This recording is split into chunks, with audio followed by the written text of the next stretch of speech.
Talk to us about the fact that they missed. Is it the daily active users that people are worrying about? Is it the revenue? Is it the lack of monetization?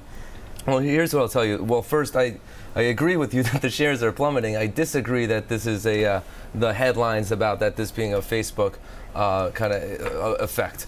I think 100% of the problems that we're seeing at Snapchat is self-inflicted. They're not doubling down on the core areas of expertise that we thought that they could capitalize on, like the content side of the picture, and they're not really educating the existing users as well as the new potential users on the new product iterations. So when you look at the metrics, to answer your question, I thought the user number was fine. I mean, it's not too far off from what the street was looking for. What the issue was on the monetization side, because you're seeing a much flatter trajectory than what would be expected at a company at this stage.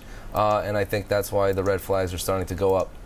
I mean, just looking at how different, though, when you are gauging potentially the stories product that was unfolded by Facebook and Instagram, 250 million daily active users on Instagram now using that versus the 173 million that we see today from Snap.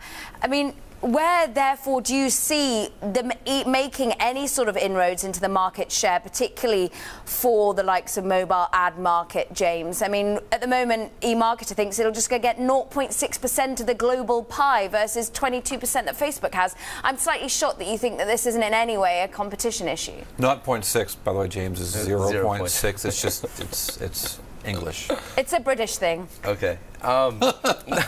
No, you took the words right out of my mouth. To contextualize it, we're talking about less than 1% of the global ad budget, which is what Snapchat is trying to capture. And when you think about the fact that two companies, Facebook and Google, command 85–90% of the growth in advertising revenue, obviously advertisers and agencies want to explore a third alternative, which is what Snapchat has become. But the issue, I really think that there's too much emphasis placed on the user growth, which I think is a good number. But if they were able to get the content side of the equation, which they're armed with multi-billion dollars of cash after the IPO to spend on that kind of content, and at the same time improve on the product at a faster pace of iteration, I think you can see that ARPU number creep up at a much faster rate. And the fact that that's not happening,